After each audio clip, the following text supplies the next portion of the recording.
All right. Welcome in, everybody. We are Biscuits and SEC. We are live. It's Wednesday. We're back. We got a big show, a lot to get to.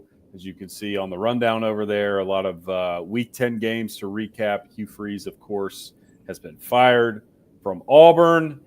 Bossman is in Colombia, the country, not Missouri or South Carolina. So he's coming to you live from Central America, South America. I don't know how you would categorize it, but it's a road show for him tonight, but he didn't want to miss it. So shout out to Bossman for still being on. How you doing tonight? I'm good. I'm glad to be here, and I was not going to miss the show with our cousin LIL BOSSMAN, the man who gave me my nickname. So even from Colombia, I'm in Bogota, Colombia right now, doing some work for MI6. And but in all seriousness, I'm down here for a little business trip. I do some work with some other organizations as well, outside of Biscuits and SEC. But I'll be darned if I'm going to miss a show for Biscuits and SEC, especially on another week when we've got a fired coach. So a lot to get into tonight. It's going to be fun. Exactly. And you brought up our guest picker tonight. So, of course, we've been doing guest pickers all year. Tonight is a very, very special guest with our cousin JT joining us, who did give you the nickname of Bossman. So we are excited to get him on. This is our 58th show. We keep growing, so appreciate everybody being here. Please consider subscribing to our YouTube channel. Follow us on social media. Subscribe to the newsletter. It comes out twice a week, Mondays and Fridays during the season. It's free, and it's just SEC and college football talk. So people that subscribe really enjoy it. We're growing that quite a bit as well. So again, thank you for all the support. We definitely feel it, and it's been a good season for us. So appreciate everybody. But I say without further ado, we got to hop into this and just go ahead and get to the Hugh Freeze firing. So obviously Freeze is out at Auburn. I would say, unlike the Brian Kelly firing, doesn't really come as much of a surprise. You see the overall record here, 15-19, 6-16 in the SEC is very bad. Only made one bowl game. Was 1-12 against ranked opponents, and compared to Jimbo Fisher, Brian Kelly, James Franklin, some of these other high-profile coaches that have been fired, a very, very manageable buyout at just $15.8 million. So what are your thoughts here? We've been talking about this for weeks, knowing that this was likely coming unless they really started winning some ball games, but it finally does come. So what's your read on, I don't know, where they go, the Hugh Freeze tenure as a whole? Just give me your thoughts on the Auburn job opening up. Well, the first thing I'll say on this is it had to be done. It was obvious that it had to be done. Auburn fans were far out on Hugh Freeze. They were done with everything that was going on the Plains, especially for the fact that he was he was an offensive guru, and he was supposed to come in there and fix the offense. And if Auburn was going to be good at anything, they were supposed to be good at offense, and they were not. It was the defense that was what carried Auburn for the last couple of years, and their offense has been absolutely atrocious, which is why they're 1-12 against ranked opponents. Now, I say that, and I want to go back and take folks back. Some of you may have read this, but there was a pretty fascinating stat that is just the sign of the times, right? And the era of college football that we're in, it is now show me what you've done right now, more than it's ever been, right? It's a business about what have you done for me lately. And the last time that a coach started off this badly at Auburn was in the 1950s for the first 3 years of their tenure. Who was that? Who was at Auburn in the 1950s? That would be Shug Jordan. Shug Jordan. Jordan-Hare Stadium, named after Shug Jordan, who went on to have an illustrious career at Auburn. And so Hugh Freeze, for the last 2 years, it was one of the things in press conferences that Auburn fans got so sick of was, we're so close, we're right there, we're so close. And they really weren't that close. I sent out a tweet, I think it was last week. It was after the Kentucky game, so it was the press conference right after the game. And he said, we're this close. I know people aren't, they don't have patience in this day and age, but we're so close. And I quote tweeted it and I said, you're just not close. You're nowhere near close if you're losing to a bad Kentucky team, probably the worst team in the SEC. They are the worst team in the SEC this year. And it just can't happen. And so especially scoring 3 offensive points in that game. How can you try to sell to your fan base that you're close and that you should have patience when you've bungled the quarterback situation for 3 straight years and you're losing to Kentucky, who you hold to 10 points, and you only score 3 at home at night? It's inexcusable. It had to be done. So it makes sense that Auburn fired him, and at a buyout of only, crazy. It's a lot of money, but $15 million is not, 15.9 is not a lot in today's day and age of buyouts. Right. Yeah, maybe 10 years ago it would have felt like a lot of money, but anymore it's not. And I'm with you. I think the whole line of, we're close and just have patience. I mean, first of all, I'm not trashing Hugh Freeze for that. I get it. I mean, the guy's fighting for his job. Of course he's going to say that. Yeah, right, of course. But I also see, the Auburn fan perspective of just like, come on, man. Like, kind of what you said. It's like, dude, we're not close. Like, it's one thing if you're losing close games to, well, we'll just say, A&M, Georgia, Bama, the teams that are really ranked high. And they did lose close games to at least Georgia somewhat and A&M. But you're also losing close games to everyone else in the SEC. You're losing close games to Oklahoma. You're losing close games to, I can't even think of who all they've lost to this year. But everybody. Your only win is against a winless Arkansas team in the SEC, that is, who's already fired their coach. So that line of thinking, again, it's a partial truth of we're close because you are playing good teams competitive, but you're also losing close to bad teams. You're losing, and not that Missouri's bad, but you're never at Auburn going to be able to lose to Missouri at home and have your fan base stomach that well, even though Missouri is a good team. That's just not how it works with tradition, resources, and investment. And so, and on the flip side too, like you said, the issue with, why they're close in all these games is the defense, which Hugh has nothing to do with. In their 5 losses this year, they scored 17, 10, 10, 17, and 3. So it's very clear where the issue was. And, what this really boils down to me, and we've talked about this ad nauseum too, is he missed on the quarterback. And I think that's twofold. He didn't just miss on the quarterback and say, shucks, bad luck. He chose to go with Peyton Thorne for a second year when everybody knew that was not going to be a great option. We had seen what he was. And he played a lot of college football. He played multiple years at Michigan State, and he started a full year at Auburn. They could have gone out and got somebody in the portal. They opted not to. From reading the tea leaves and from what I have heard, that decision was made because they wanted to invest in the recruiting class and not a big-time transfer quarterback.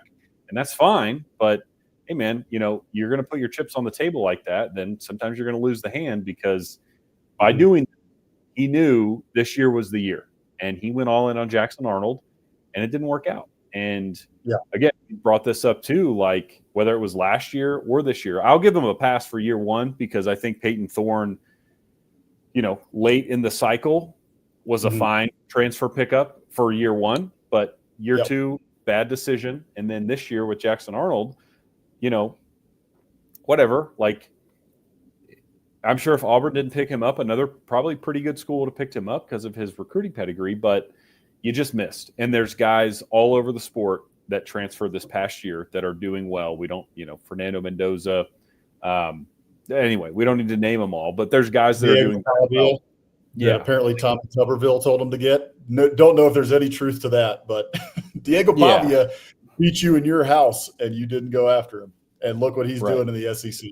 So There's just a lot of guys that they could have gotten that, they didn't. So that's really what it boils down to. And the other thing I want to say too, just, who knows what Hugh will do in the future. I know he's to my knowledge, still has cancer, so he's got that to work through. And I don't know if he'll be back in coaching, maybe at the G5, G6 level, but this felt to me a lot like, quarterback issues aside, kind of the game passing him by, a la Jimbo Fisher, frankly. Like, Hugh Freeze bursts onto the scene at Ole Miss. He's got a great, innovative offense. Man, that was over a decade ago. It's not innovative anymore. People know how to stop it. And he hasn't done anything, to innovate. And their offense was not good. Again, like, I know the quarterback was bad, but there was a lot more wrong with that offense than just the quarterback for the last 3 years. And, DJ Durkin saved Hugh Freeze's rear end over and over and over again. And that's the only reason they were close. Exactly. And that was the last thing that I was going to mention on it. And you just alluded to it, which is, you talked about all the quarterbacks, right? The three quarterback mistakes. Peyton Thorne, okay, late in the cycle, he's okay for year one, but he didn't play very well. And so then year two, probably should go out and get a quarterback. Don't do that. You invest in the recruiting class. Maybe he was thinking he had 4 years, as his daughter said, on the TikTok she put out. I didn't watch the whole thing. That was getting a lot of play on Twitter, but mistake in year two, sticking with Peyton Thorne, except against Texas A&M when he looks like a Heisman candidate. And then year three, you go out and get Jackson Arnold, who had the 5-star pedigree and everything, but it didn't look so good at Oklahoma.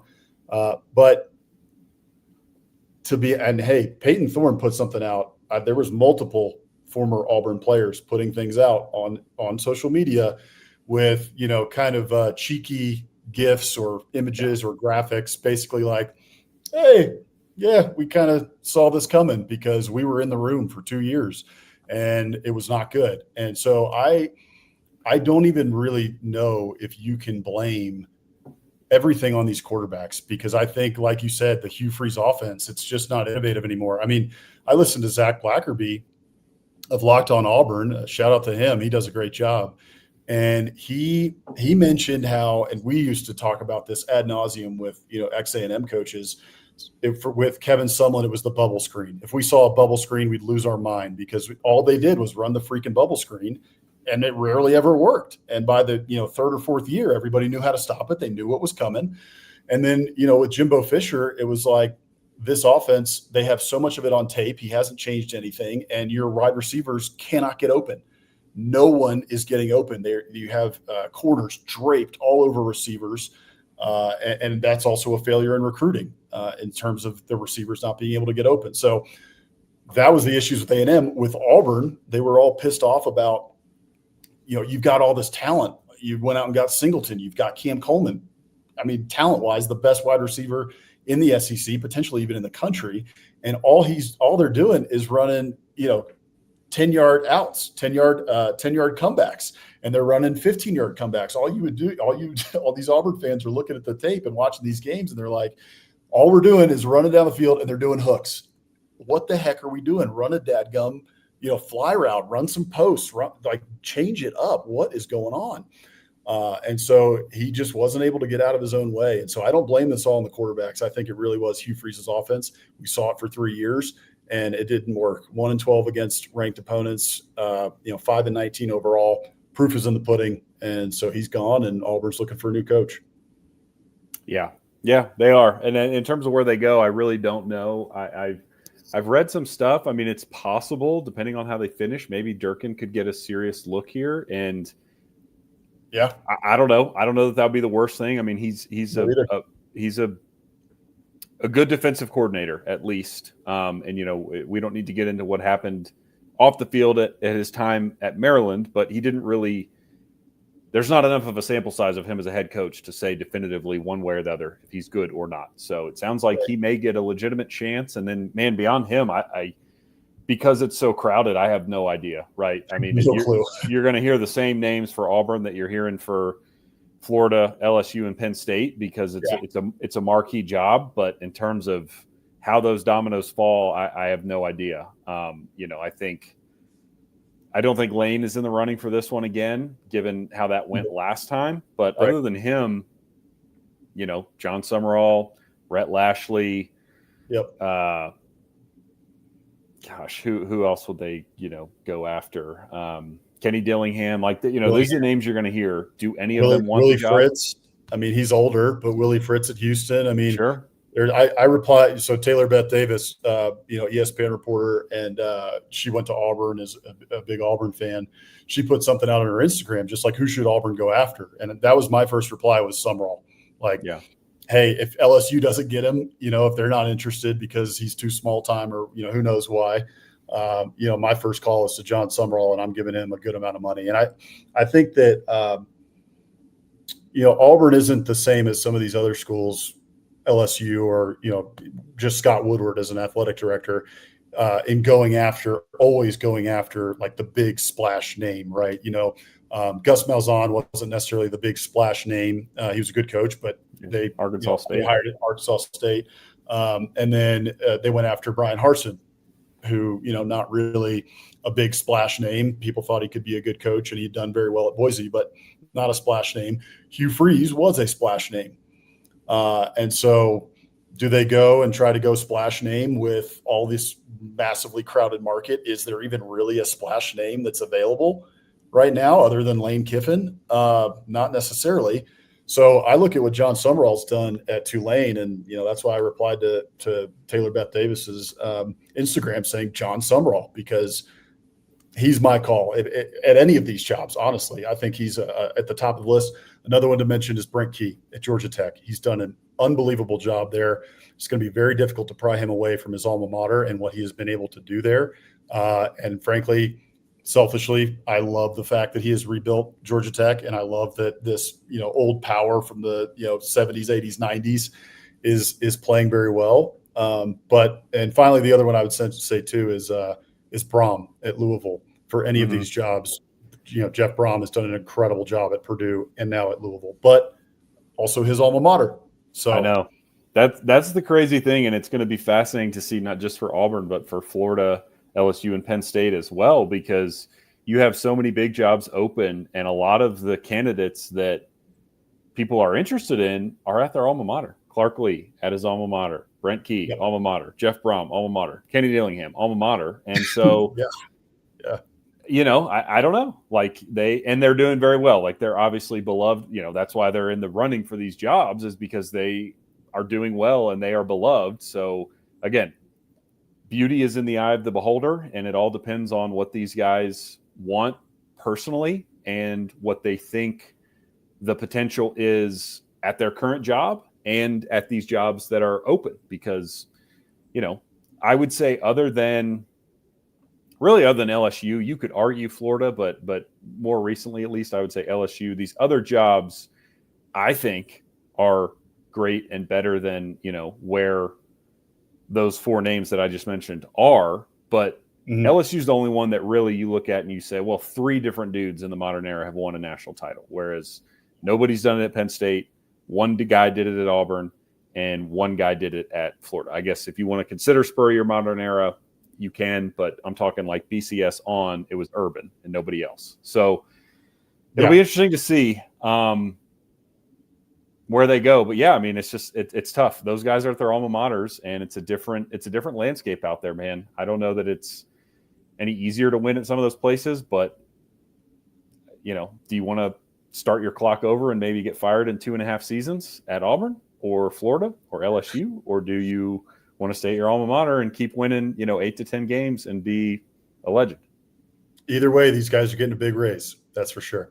They are. Well, we probably should start getting into a couple games before we welcome on our guest here. So let's hit Vandy, Texas real quick. So this one was a pretty fun game.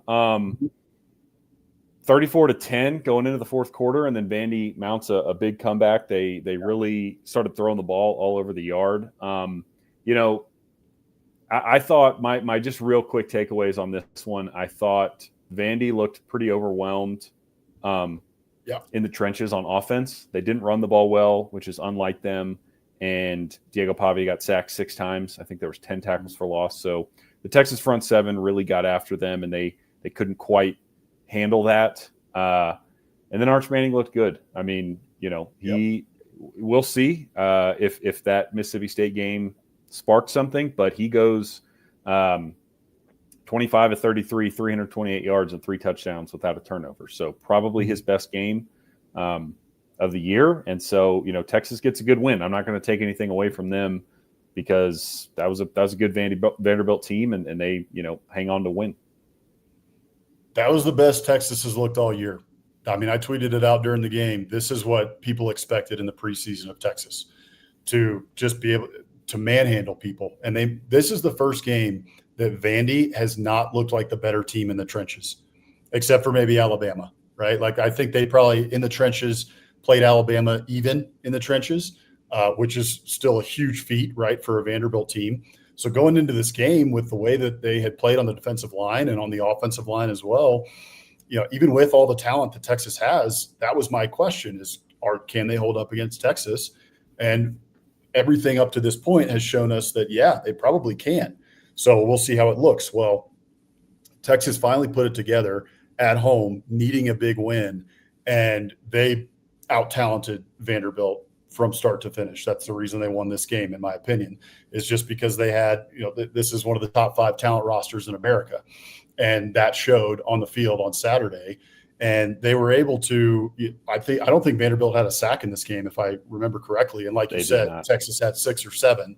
So Texas was in the backfield all day. Texas jumped on them early, very quickly. Looked like it might get out of hand. It was out of hand in the fourth quarter. So I think the first thing you got to say is, hey, credit to Texas. They defended their home turf. They finally looked like the team that we thought we were going to see in the preseason, especially after coming off of 2 overtime victories, right? 2 overtime victories. You had to play extra football. You're gassed. You're exhausted. Arch is coming off a concussion. Don't know how he's going to look. And he comes out and he lights it up. He played very well. And I have said this from the start, that I thought at some point Arch would put it together. He just needed reps. He needed games. He needed, it's much different in practice versus in a game. And so he's got a bunch of games under his belt now, and he played a good Vanderbilt defense, and he played very well. So credit to Texas, credit to Arch for how well they played on Saturday. And then for Vandy, I would say that again, we've talked about this before, but there's no quit in this Vanderbilt team. 31-10. I think you said, it was 30. Was it 34-10 or 31-10? I can't remember. Either way, it might have been 31. You're right. I can't remember. 31-10 going into the fourth quarter. And Texas has controlled the entire game. 3 quarters, 31-10. Like, this one could get out of hand. This one could be 42-10 Texas by the end of it. It could be, it could get ugly. 48-16, whatever. Instead, Vanderbilt goes touchdown, touchdown, touchdown in the fourth quarter to get it right on the edge. And then with, I think it was like a minute 20 or something left, you have an onside kick to potentially get the kick. And the way your offense is playing, you're like, we could easily kick a field goal here, tie this game, and let's go to overtime and let's play. And they had it. I mean, that onside kick, if you guys didn't watch this game, go back and watch the highlights of it, because it started downpouring with like 3 minutes left in the game or something like that. And so the ball was very slick, and the Texas player misses it. 2 Vandy players had a chance to get it, and it just squirts out to the sideline and goes out of bounds before they're able to recover it. And so, ball didn't bounce their way in this one, but at the end of the day, Clark Lee has instilled a mentality in this team that is just very impressive, and they don't quit. Doesn't matter what the score is. They just play the next play, play the next play, play the next play. And that's why you get a result like this, where Texas controls the entire game. And then in the fourth quarter, Vandy turns it on, and it ends up being a close game. Yeah, no, that's spot on. I think you're right. Texas deserves a ton of credit for getting out of there with the win, but Vanderbilt does as well for, just continuing to fight and claw, tooth and nail to the very end. And that's a good Vanderbilt team, and a good win for Texas.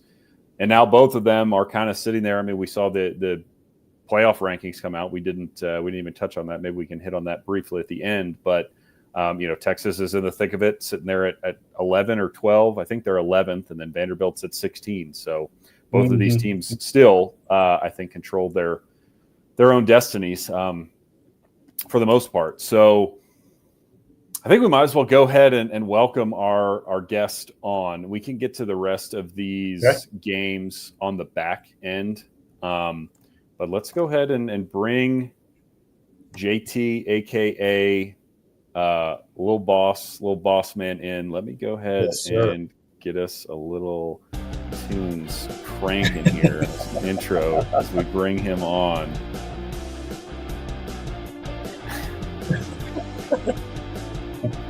Hey guys.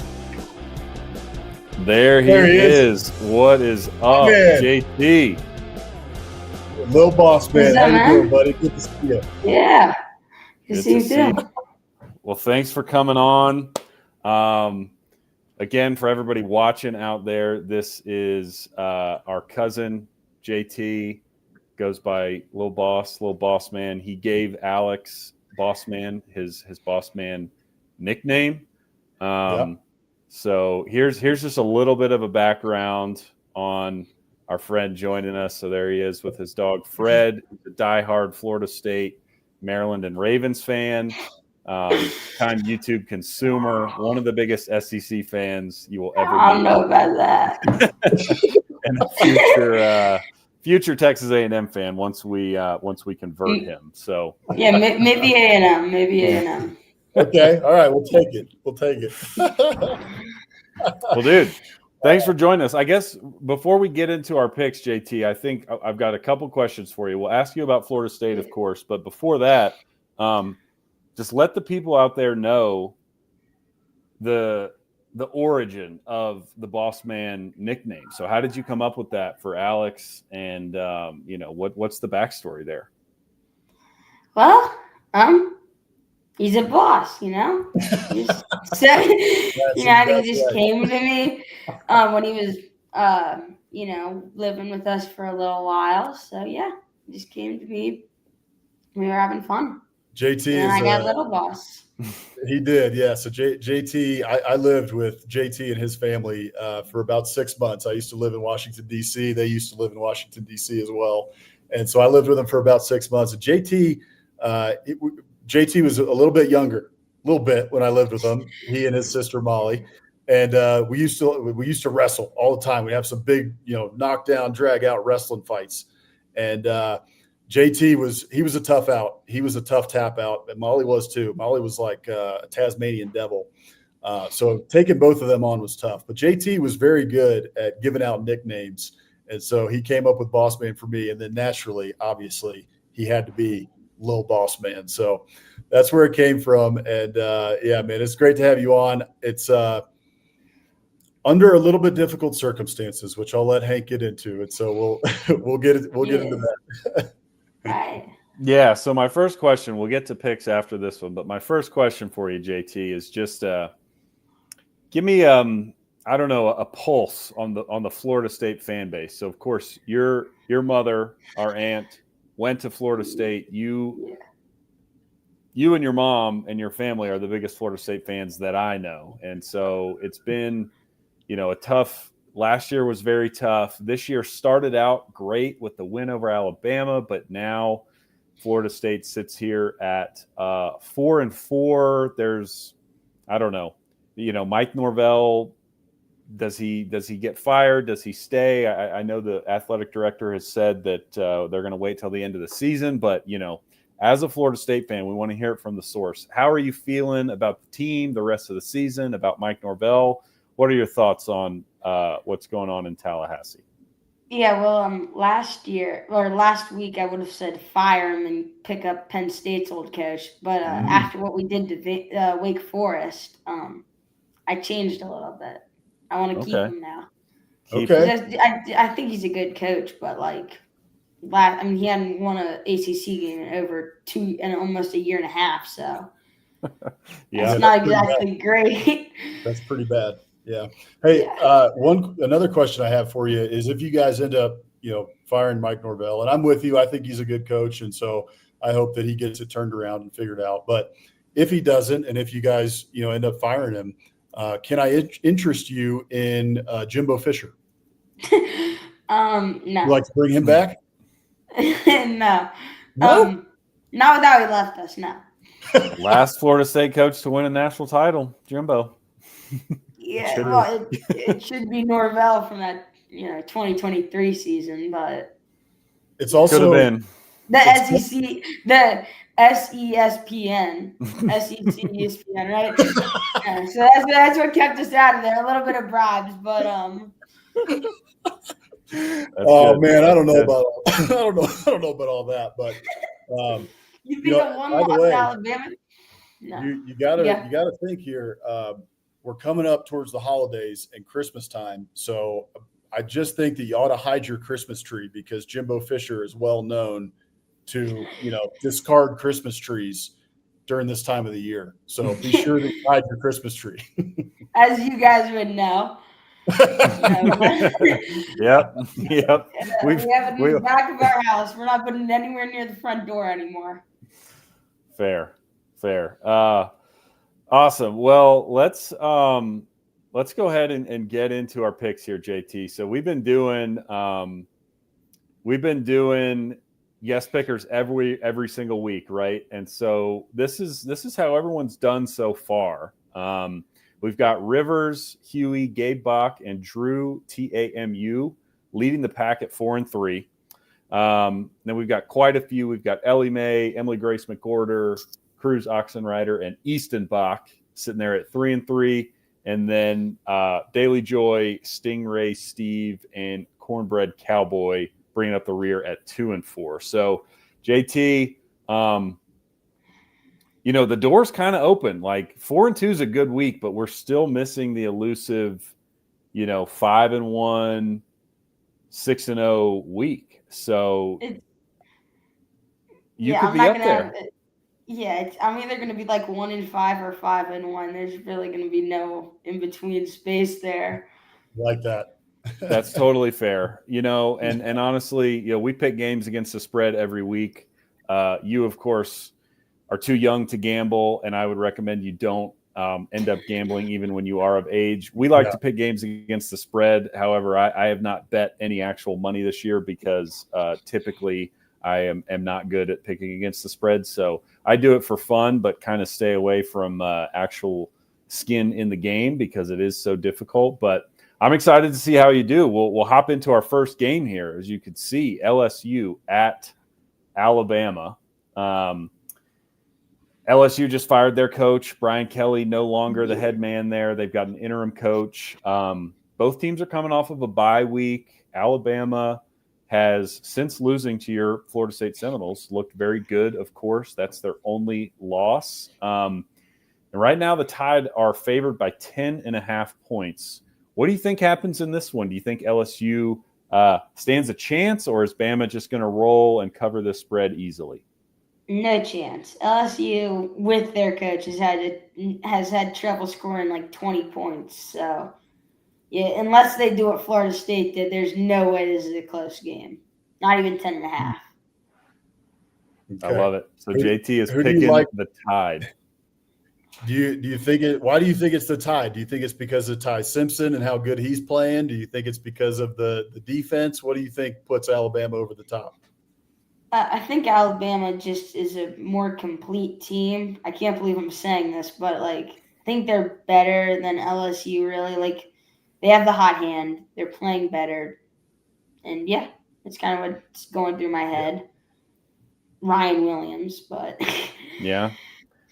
Sure. And one other factor in this game, I saw a report today that LSU linebacker Whit Weeks, who was an All-American, is probably still out. He's not practicing yet, and he missed the Vanderbilt game and he missed the A&M game, which were LSU's two worst defensive performances of the season. So, yeah, I'm kind of with you, JT. If they're going on the road, their coach is gone, they're missing their best defender against a good Alabama offense, it's going to be very hard for them to keep this one close.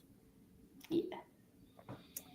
All right, well, I'll kick it to Bossman to kick off our next game, an intro at Missouri hosting Texas A&M. Well, I'm a little surprised on this one that we're not saving the best for last year, but we have, you know that we went to A&M. You know that we love the Aggies, and we know that you eventually will love the Aggies as well. So I think that this is probably a pretty easy pick for you here.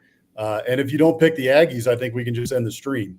But other than that, do you think A&M is going to steamroll Missouri? I mean, Missouri here, the tough part for Missouri, even though they're hosting A&M has to go to Columbia, Missouri. Missouri's without their starting quarterback, and so they're starting a freshman quarterback in Matt Zollers, who has a lot of talent, but he's young and inexperienced, and this A&M defense has played very well and gets after the quarterback. Blitz packages for Mike Elko are exotic, and they get quarterbacks on their heels, and that can also mean quarterbacks who are experienced. So A&M playing very well. Obviously, they're 8-0 and really looking like they're going to get a college football playoff spot, and their schedule is setting up pretty well. So do you think that this is a trap game here for A&M? Do you think that they trip up, or do you think that they roll pretty easy and cover the spread here against Missouri on the road? If I was going to say there's a trap game, it would have been when you guys played LSU. I mean, you guys I have you guys winning 42-20. I don't even have it being close because, Mizzou has limited play options now. I do still think their offense is good enough to put up some points, but not enough to beat you guys. That's a great thing. If I had to do the top 3 AP poll, nothing would change that. You guys are the third best team in the top 3. You're completely wrong about that, but that's okay. Interesting. Prove me wrong. You haven't scored 50 plus in 8 straight games. Yeah, that's true. Well, I think that's one thing I was going to say, JT, I think that's a great pick. Love the pick. But, in terms of you potentially becoming an A&M fan someday, there's never been a better time to join the bandwagon than right now. A&M's undefeated. I already joined. I want you guys to win it all right now. Next year, I don't know about that. But right now, you guys, Florida State's out of it. Maryland's out of it. You guys, Vanderbilt, and whichever ACC team makes it. Those are probably my teams that I want to at least make it, Maybe Indiana. I like them, but okay. Yeah, underdogs, Indiana. Sure. And they're better than you right now, but well, we'll see. We'll see when we play in January if we get that we get that far, or if they do. Yeah. Awesome. Well, I love that. So JT officially on the A&M bandwagon, at least for this season. You mentioned the next team we're actually going to talk about. So you mentioned rooting for Vanderbilt. So that's our next game here. Auburn. Man, I'm going to sound like a broken record because so many SEC coaches have already been fired. But Auburn also just fired their coach, Hugh Freeze, last week. And they are going on the road to play Vanderbilt. Of course, Vandy having a great season, but just coming off of a loss last week at Texas, close game in that fourth quarter comeback. And I'm interested to see, what Auburn looks like. Again, it's hard to get a read on these teams when they fire their coach because sometimes they quit, sometimes they rally behind the interim coach who really knows. But Vanderbilt, obviously a good team at home. They are favored by 6.5 points. So are you believing in Dieog Pavia in the doors, or do you think Auburn can sneak up on them this weekend? If Auburn did what I thought they were going to do at the beginning of the season, maybe a bit different, but no, they're just not. If Vanderbilt can control the trenches, as you guys were just saying a couple minutes ago, that's where the game's going to be won and lost. But I just don't think Auburn has the team right now and the locker room to actually have a chance to beat Pavia, to beat that that Vanderbilt squad. This kid knows ball. Yeah, he knows ball. The game's won in the trenches. I love it, JT. Yeah, I think and you bring up, it's hard to quantify sometimes, but I think, what you just brought up, like as a complete team, Auburn seems, obviously the head coach has been fired, but they've just been kind of disjointed, whereas Vanderbilt, I'm sure it's Pavia's leadership and that staff, they just seem very much in lockstep of like, hey, this is what we do. This is what we're going to do. And as we saw in the Texas game, it's going to be a full 60-minute fight. We're not going to give up. We're going to keep doing our thing. So I like the pick. He's got Vanderbilt covering and taking out Auburn. Mm-hmm. How about Alex? Take us to Lexington for Florida at Kentucky.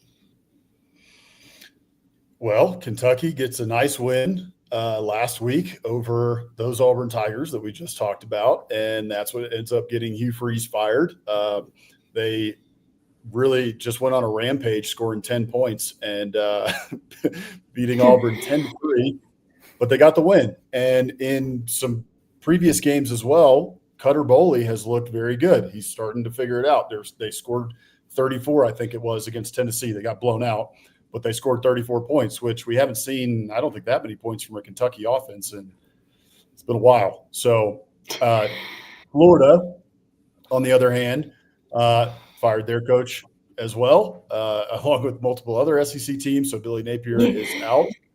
And do you think that, with DJ Lagway, and I mean, they beat Texas earlier this year, so they have talent. Yeah. You think that Florida just has more talent than Kentucky, so that's why they win? Or do you think that Kentucky has a chance with this spark with what we've seen from Cutter Boley? Yeah, I do think Florida has, better talent. And this is not me coming from like a Florida State standpoint, but like 50 degrees is way too cold for the Gators, Yeah, that's what it's supposed to be. And I think Kentucky's just going to roll with being at home, having it be cold.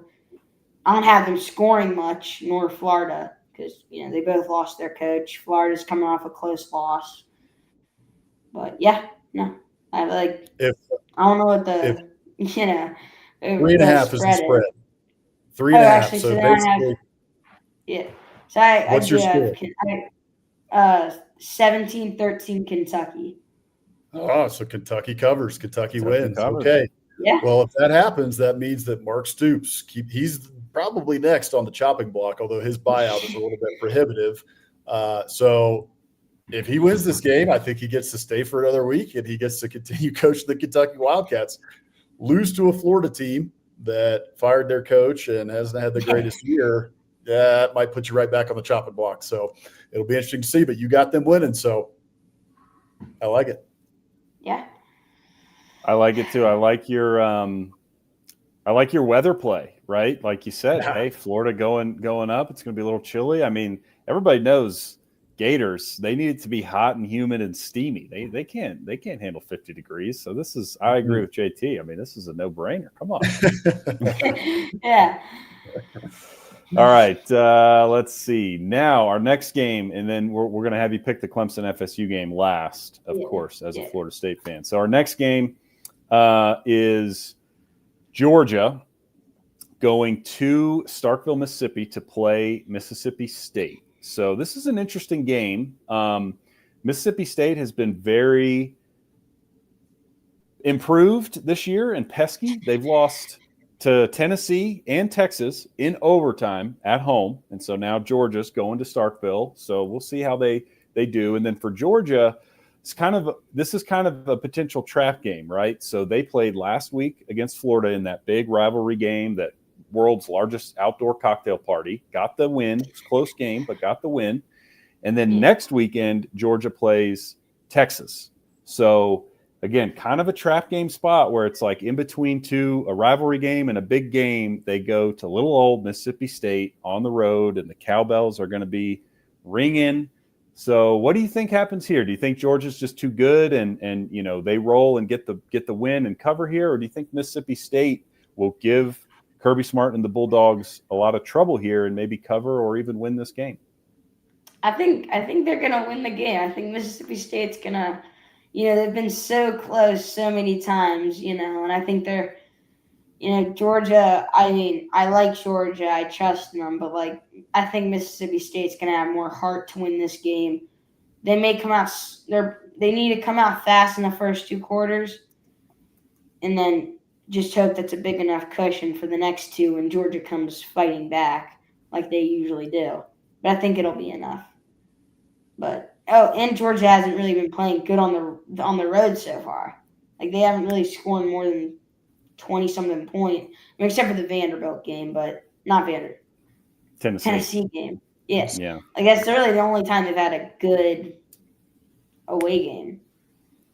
By That's all true. offensive metrics. Yeah, that's a good point to bring up that Georgia keeps starting slow. So I like your theory that Mississippi State just has to get out to a big lead and then hang on in the second half, because that seems to be when Georgia, comes back like they did against Florida last week, or Ole Miss, or even they lost against Bama, but they came storming back in the second half. So I love it. He's picking Lil Boss is picking Mississippi State not just to win, or not just to cover, but to win outright. So big upset coming in Starkville. Clanger, man. Big time. I like it. I love it. Yeah. I love it. All right. Well, we got our last game for you here, the Clemson-Florida State game. So, Boss Man, give us an intro. Okay. Well, I think to start us off here, right there, that's our main man, Rick Wilmarth, friend of the show. And we call him Captain Biscuit around here because he has been featured with multiple biscuits that he has sent in for our Biscuit of the Week. And he's been a longtime friend of the show, longtime watcher of Biscuits SEC Live. He's telling you, Lil Boss Man is doing a good job, and I couldn't agree more.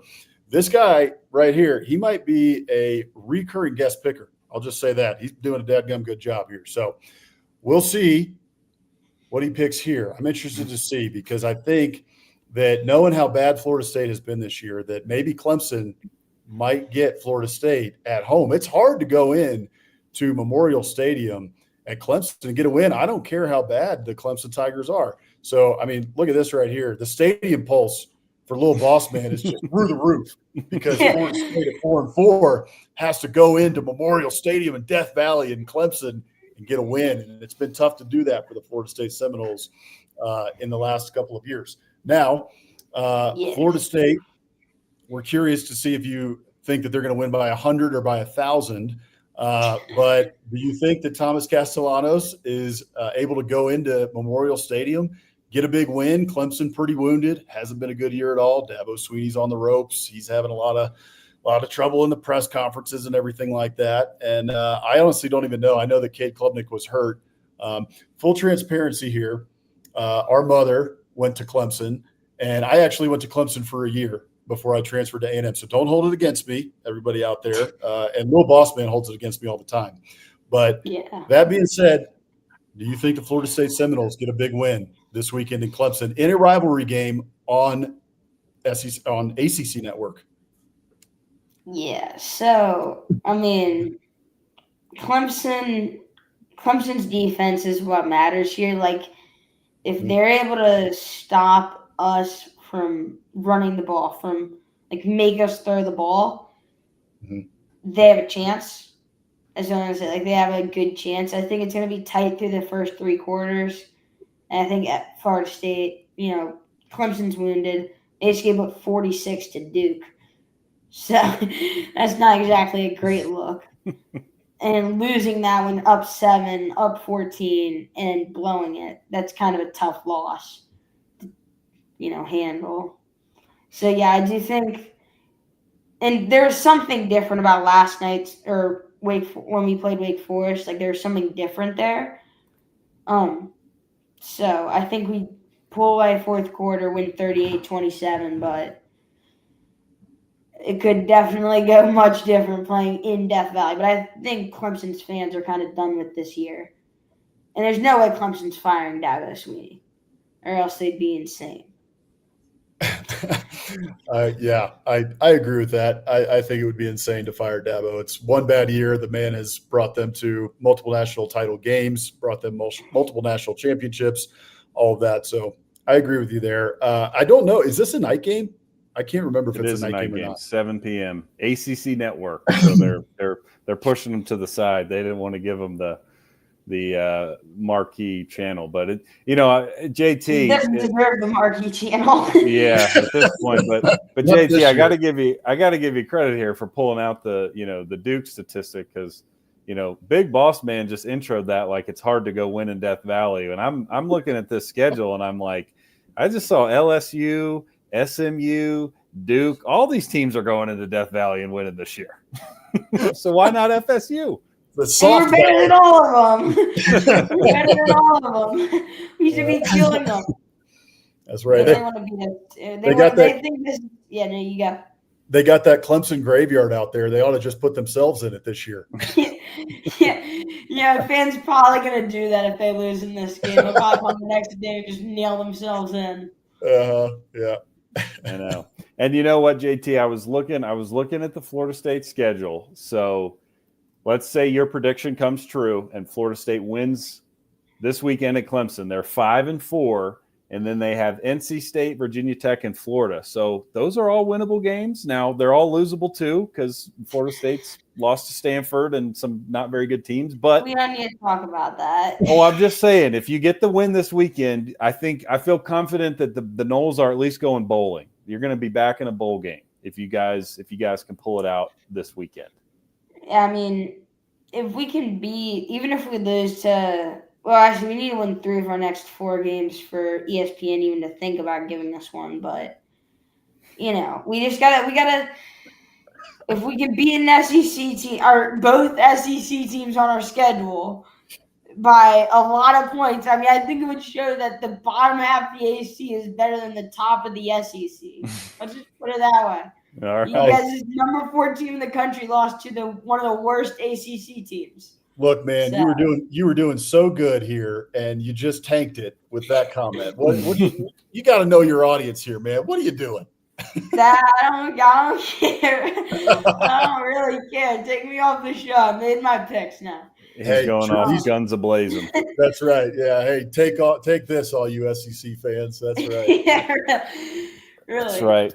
Well, JT, we've got one last question for you. So we ask all of our guests this as we wrap up the show. So great picks. Thank you for the picks. I'm excited to see how you do this weekend. I'm hoping for a 5-1 or 6-0 week so you can take the lead in our guest picker standings. But we get all of our guests out of here with this last question, and we just ask for your favorite biscuit. So I know you're a Bojangles connoisseur, so if you want to go with your go-to from Bojangles, that's great. Or if you've got another local Wilmington place you like to go to, just could be homemade too. What is your favorite biscuit?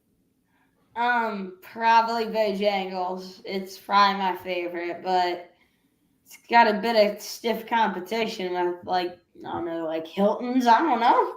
There's a lot of good biscuits. Actually no. Bojangles is the second best. There's this place here called Ruth's. It's biscuits and gravy, unbelievable. Ooh, okay. Like to hear that. Ruth's. Next time we come to Wilmington, you're gonna have to take me to Ruth's. All right. I feel gladly. I'd love to go back. I'm Googling it now. We're gonna find this biscuit. Yeah, darn right. Also, by the way, I love it. So Ruth's. I feel like Bojangles, I am proud to say that I am the one that introduced you and your dad to Bojangles. We were in Tennessee. And the Bowberry biscuit, not Bojangles, but the Bowberry biscuit. That's what I'm saying. Exactly. They had never been to Bojangles, and we were in Tennessee, and while we're driving by, we had to get some food. And so I saw Bojangles. I was like, we got to go to Bojangles. And they were like, what is Bojangles? Why would we go to Bojangles? I was like, trust me. We were confused about the Bowberry biscuit, not Bojangles. I said, trust me. That's on there a billion times. Yeah. So now they love it. They get the Bowberry biscuits. You get a chicken biscuit if you want to get something extra, or you can just get some chicken, get a sweet tea. If it's in the morning, get a coffee. It's hard to beat Bojangles, man. It's one of the best. Yeah. I figured that would be your pick. That's why I put Bojangles down there. I saw it down there. I'm like, oh wait, I wonder what's gonna. I wonder what they think I'm gonna say. Yeah. Shout out Bojangles. Yep, sponsor the show. We love you. Really? That's right. Yeah, that's right. And shout out to Ruth's in Wilmington. Yes. Yeah. Right. Yeah. All right. Well, JT, you're the man. Thank you for hopping on. Great picks. You know your stuff. This guy knows ball. And We'll see you in like 2 weeks because I'm about to get married, and rumor has it Lil Boss will be in attendance. So I'm excited to see you, buddy. Maybe. All right. I'm excited to see you guys too. Okay, man. Looking forward to it. And make sure that you break out some dance moves on the dance floor. I'm looking forward to that. I will. All right, buddy. We'll see you soon. Thanks for coming on, man. All right. See you, buddy. All right. There it is. Well, that was our guest picker this week. Lil Boss, JT, our cousin. That was fun. Hopefully y'all enjoyed that. He's a, I don't know if he has any aspirations to be a broadcaster such as Easton Bach, the other younger guest picker that we had. But I think if he wants to, he's got a future in it. Again, he knows ball, watches a ton of football, loves it. Anytime we get together with him, we're just talking football. So thanks again to JT for joining us tonight. We want to get back to some of the games from last week. Yeah. Awesome. Well, let's touch on Georgia, Florida. We kind of mentioned it.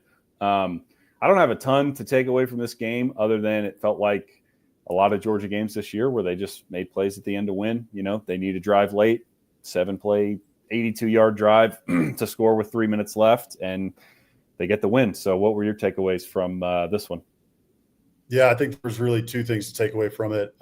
One, Florida's still in the fight. They haven't quit, right? You played Georgia like that to the end. You still got a little bit of fight left in you. So that was one. Another one, at least, on the Florida side, to stick there for just a second, tough call, end of the game, right? Ball goes through, I think it was Sturdivant's hands, and it is like this close to being a catch. And depends on which side of the side of the equation you're on here, whether that was a catch or not. I watched many, many angles of this, and I was like 50-50 on whether it was a catch or not. I don't know. I think there was one angle I saw where it did look like it was pretty obvious that it hit the ground, but then there's a bunch of other angles that make it seem like it was not. It was not obvious that it hit the ground. So tough call. Didn't go your way on that one to continue that drive and potentially win the game. But other than that, man, we've talked about this before on the show, what Kirby Smart said a couple weeks ago when he said in the press conference, we're hard to kill. And I've been saying this now for a couple weeks since he said that. But this is what Georgia's doing. This is just who this Georgia team is this year. They are very hard to kill. They may not be the Georgia of old that can just overpower you and they're a juggernaut and, et cetera, et cetera.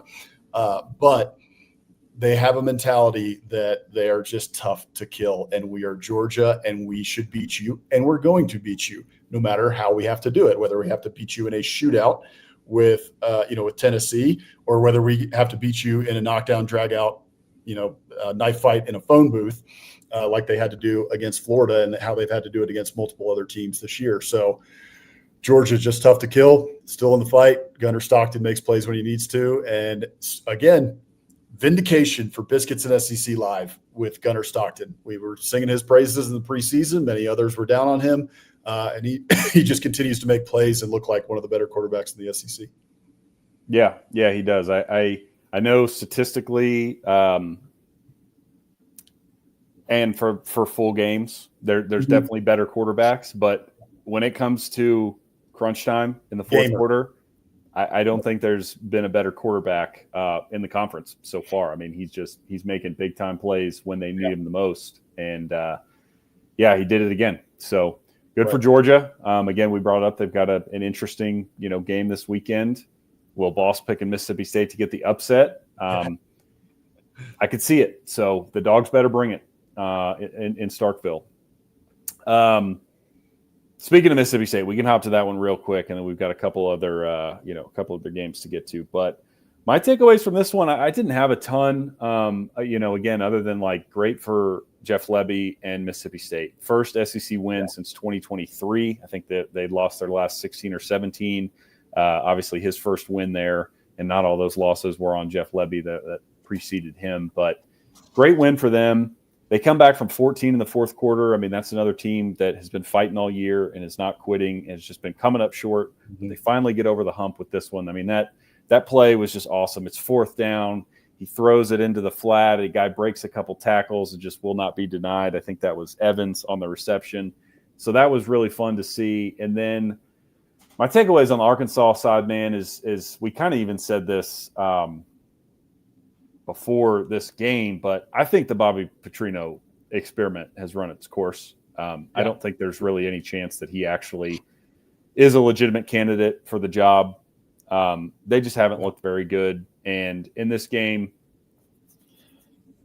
they keep kind of similar to Auburn, but even more painful probably for Arkansas fans. I mean, they just find ways to lose games. So most of the season, they can't quit turning the ball over, and not just turning it over, but turning it over at the exact moment they can't afford to have a turnover.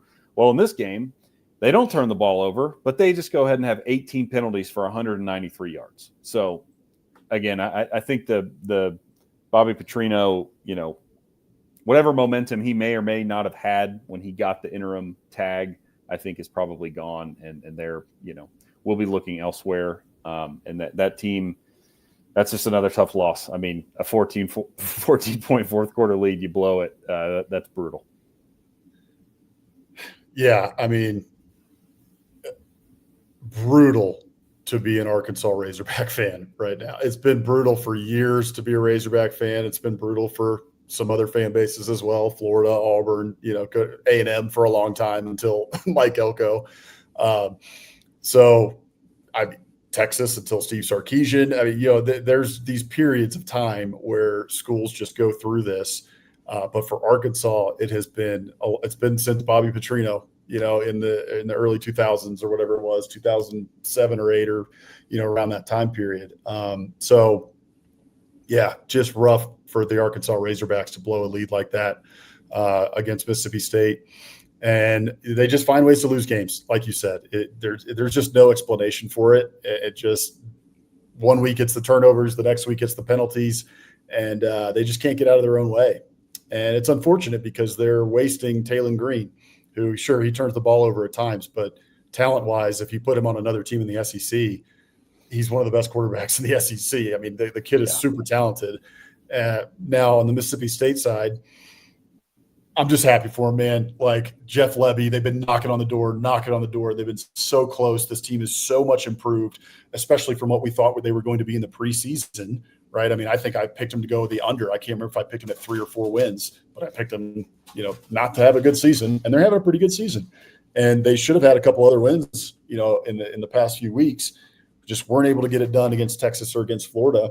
But finally, you get it done, and you are the ones on the end of a good outcome where you make the comeback. So I'm just happy for Mississippi State fans, and congratulations to them. And it looks like, the future's bright now. You got that win. All right, let's keep building on it. Let's keep building on what Jeff Lebby is building on in Starkville. Yeah, agreed.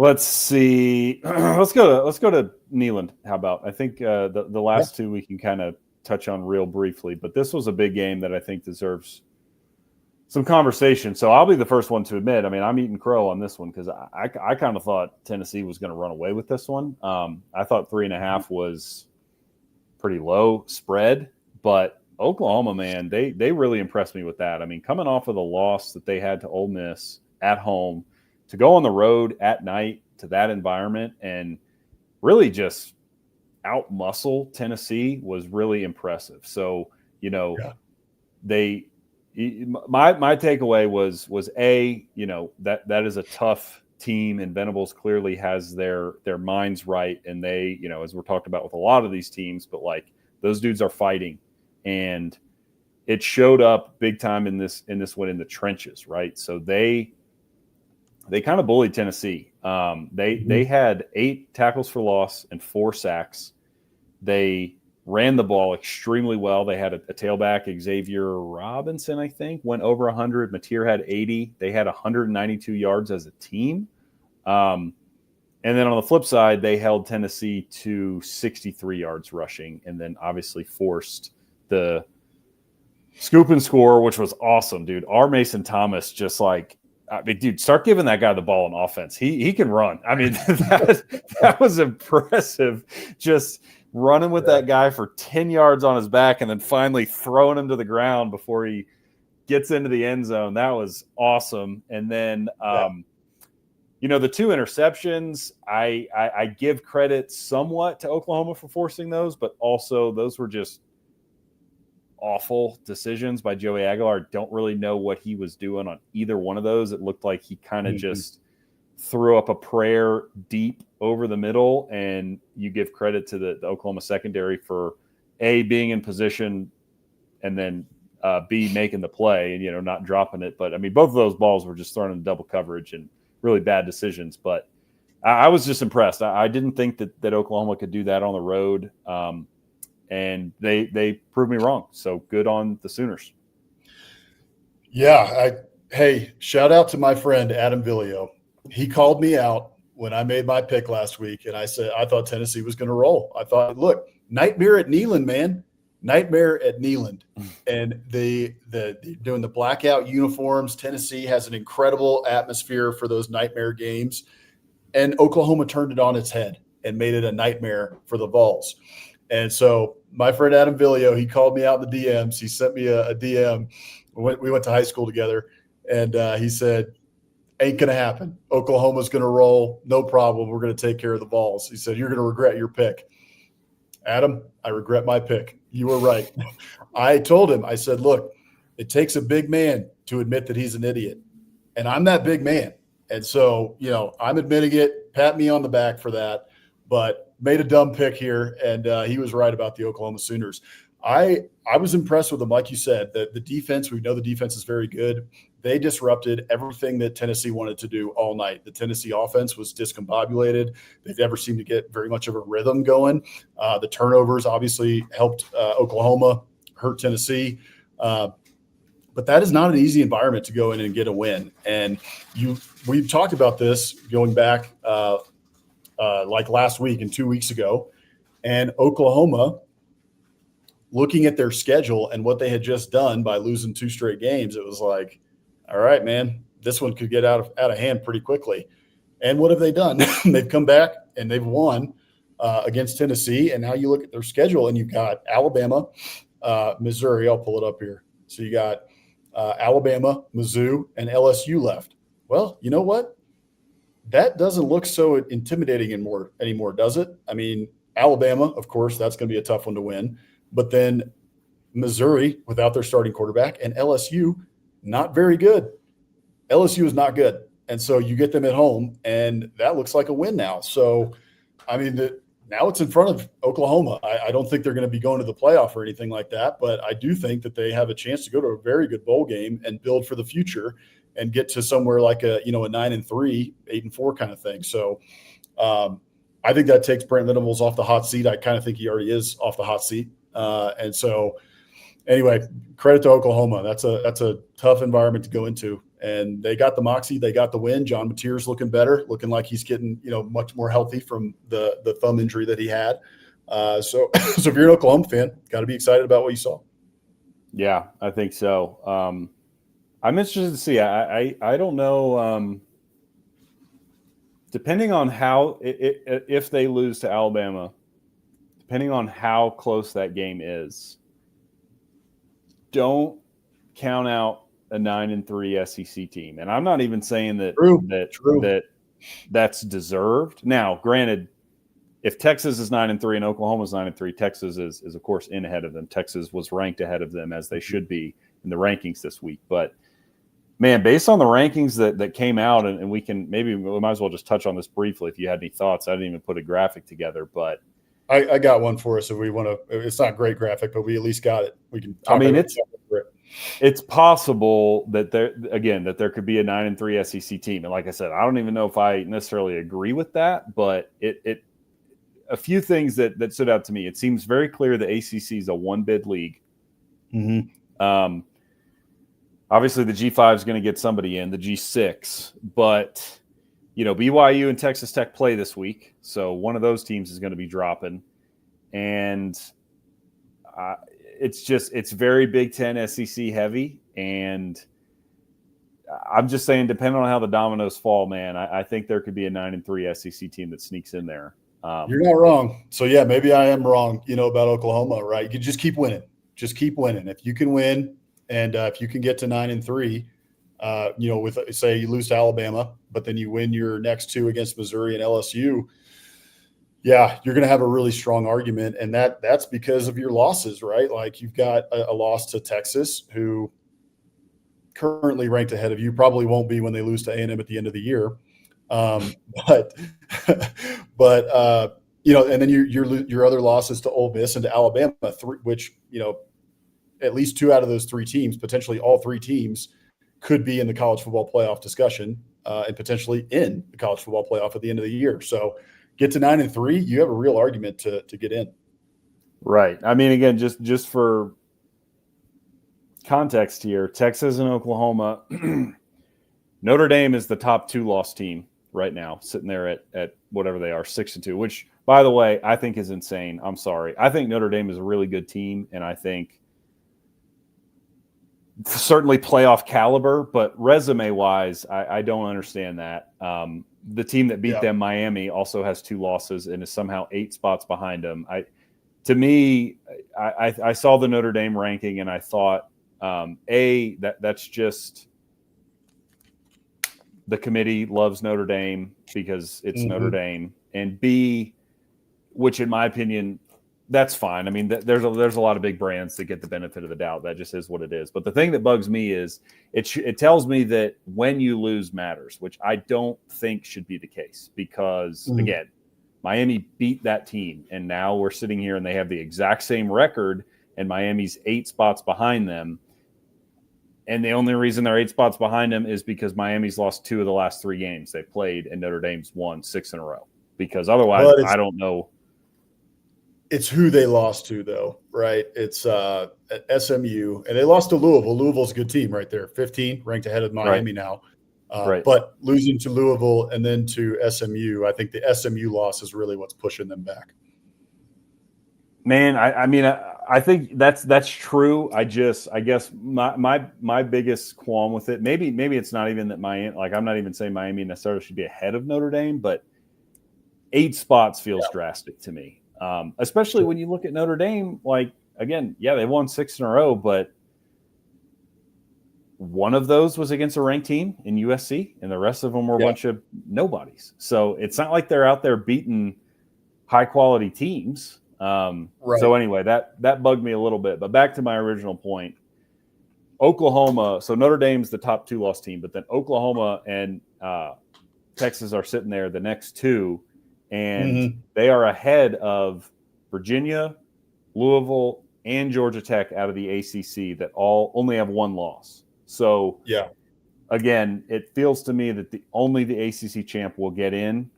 And then I think if you're interested in the 3-loss SEC team, so if you're rooting, if you're an OU, Texas, or even Vandy fan, it'll be very interesting to see where the loser of BYU Texas Tech is put, because BYU's undefeated and Texas Tech has 1 loss. So Texas Tech, is getting the benefit of the doubt over Notre Dame, Texas, Oklahoma, Vandy, etc. Will BYU. Certainly Texas Tech won't if they lose. They'll be behind them. But would BYU? And my guess is no. Because they're already sitting behind teams that have 1 loss. So I almost think you become a Texas Tech fan this weekend and see how far BYU drops. And then again, it's like if you're already ranked ahead of somebody that has less losses than you, then that just opens the door for you being 9-3, them being 10-2 to give you the nod because you're already ahead of them. Yeah, no, I think you're right. It's going to be interesting, man. These college football playoff rankings, we got a long way to go. A lot of football left to play.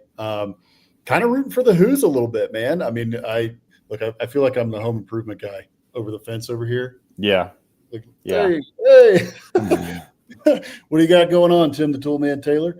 But yeah, I mean, look, we've got the connections to Charlottesville. We got a bunch of friends who went to UVA, and it's great to see UVA football back in the top 15. It's been a long, long time.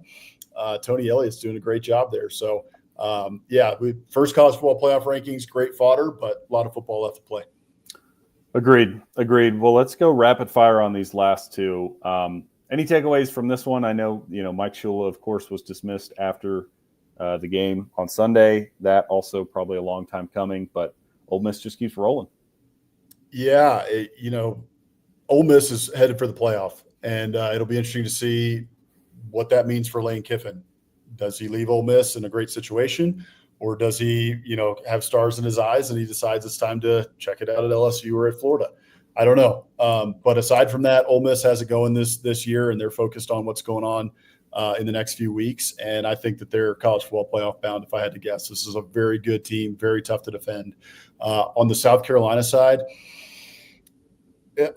I just feel for South Carolina fans right now. This was a team that coming into the year, they were ranked 13. They had college football playoff hopes. They had Lenora Sellers coming back. You got Nick Harbor on the outside. You feel like you got the talent. Dylan Stewart coming back at defensive end. And it just hasn't gone their way. Their offensive line is terrible. It has been bad for a couple of years. They were able to cover it up last year. This year, they haven't been able to cover it up. And it's just a very, very disappointing year. Feel bad for our friend Ori Lee Kennedy, Cornbread Cowboy, who we had on last week, and he picked the Gamecocks are going to cover, man. Gamecocks are going to cover, and they didn't cover. They kept it tight enough, until the fourth quarter, and Ole Miss pulled away. But just a disappointing season in Columbia. Yeah. To take this on a real quick detour. Preseason, and we'll do an autopsy of sorts after the season with all our predictions and see how they turned out. But I feel confident at this point in the season saying that my SEC Player of the Year pick for Lenora Sellers will not turn out to be true. So you brought up a quote from one of our favorite shows, The Office, earlier, saying, you are the big man to admit when you're an idiot. I'll bring up another quote. And pull this one from Dwight Schrute. So my official statement on picking Lenora Sellers to win SEC Offensive Player of the Year is, I state my regret. Well, I think that you're a big man for doing that. So thank you. Good for you. Thank you. I will say I'm gonna dig up this tweet. And South Carolina fans were mad at me, and they were all over me, and I tried to reason with them.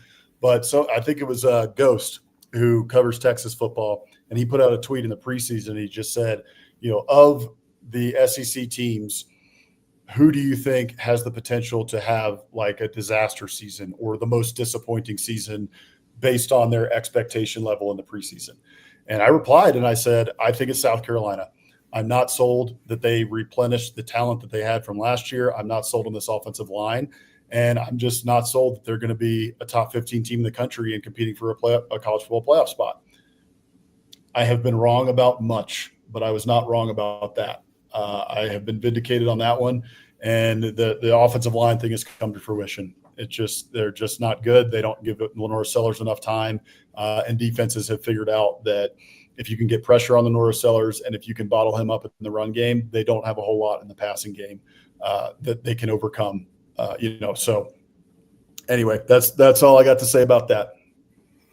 Yeah. Well, the only other game we have, and to be honest, we're already a little over. I don't have much to say. Good win for Kentucky. Really bad performance from Auburn. The quarterback situation, snip, snap, back and forth. Hugh Freeze got fired. It just is what it is. But I'll say good for Kentucky, right? Mark Stoops on the hot seat, certainly. Kentucky's they've been fighting this year, right? They have not mailed it in. I don't really think anybody across the SEC's mailed it in this year so far. But come up short against Texas, kind of get blown out against Tennessee, and then hey man, you go on the road to Jordan-Hare at night and you get a win. So good for Big Blue Nation, good for Cutter Boley. And honestly, good for Auburn because now they're free of Hugh Freeze, and I know their fans were happy about that. So. Yeah, no kidding. I don't have much to say on this one either. It was, in terms of watching the game, kind of a dud, 10-3, dud of a game. But aside from that, congrats to Kentucky fans. Get a win in Jordan-Hare at night. That's never easy. And they put Auburn fans out of their misery by getting Hugh Freeze fired. So the one thing I'll say about this is I don't know if folks saw the press conference with DJ Durkin today, but he mentioned that there will be one play caller that he I can't remember the guy's name right now. Forgive me. But Derek Nix. Derek Nix. We have full confidence in Derek Nix, and he will be the one, making the calls going forward. Single play caller. So I don't exactly know what that says. Maybe it was just him responding to the question and confirming that it will be one play caller. But to me, reading between the tea leaves, something of what we saw in the preseason was actually happening, where we had multiple play callers who were all trying to figure out who's playing. I don't know if it was 3 play callers. I don't know if it was 2 or what, but him responding in that way tells me that there was something else going on. And maybe there was actually something to that quote in the preseason of what Hugh Freeze said, which is probably why he doesn't have a job anymore. Yeah, that's spot on. And that's a good call out. Durkin had some, not disrespectful, but just like kind of no nonsense, like hinting at things that were going on under the previous regime that he would never, co-sign. And that was definitely one of them. So yeah, we'll see. We'll see how Auburn does this weekend. But let's close it out here. We got 2 last things to get to. Of course, we've got our Muschamp Coach of the Week. We do it every week. This is an homage to the great Will Muschamp. We miss him on the sidelines of SEC games. We loved his passion, his fire, and he's just a football guy through and through. So we like to honor one coach every week who exemplifies that passionate Will Muschamp spirit. And this guy wins a lot of them, and he's won it again. He happens to be the coach at who succeeded Will Muschamp at South Carolina. But here is Shane Beamer yet again winning Muschamp Coach of the Week for this display on Saturday. Someone on the other end of that headset is getting an earful right now. We'll step aside.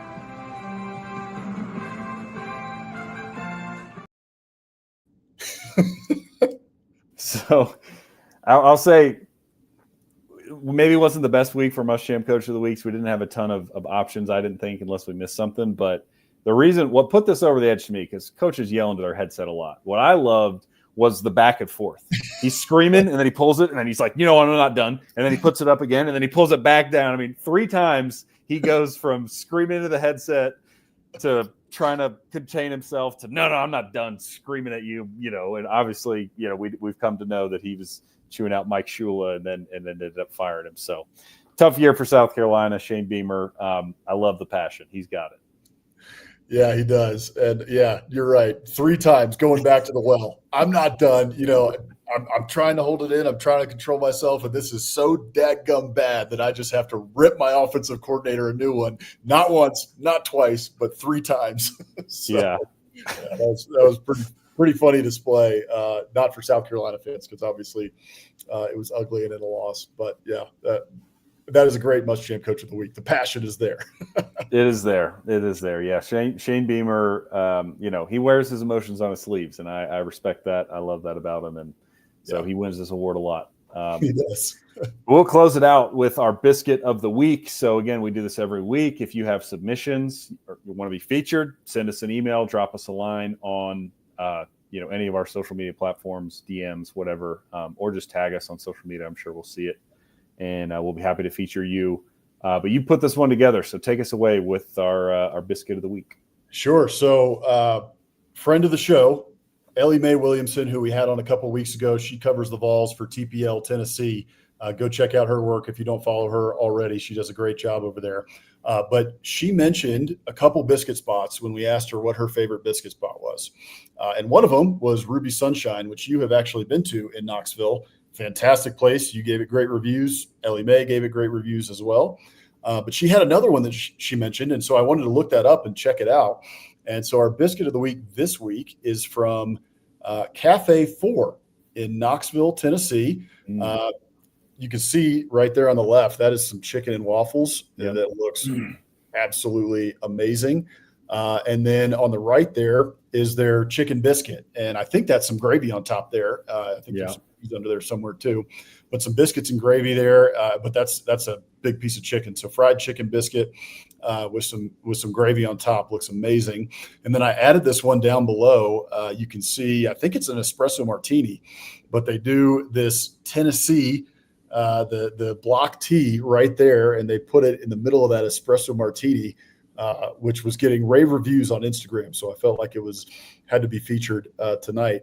But Cafe 4, man, looks incredible. So shout out to Ellie Mae Williamson. Thank you to her for the recommendation. If you're in Knoxville at any point in the future, make sure to put Cafe 4, on your list.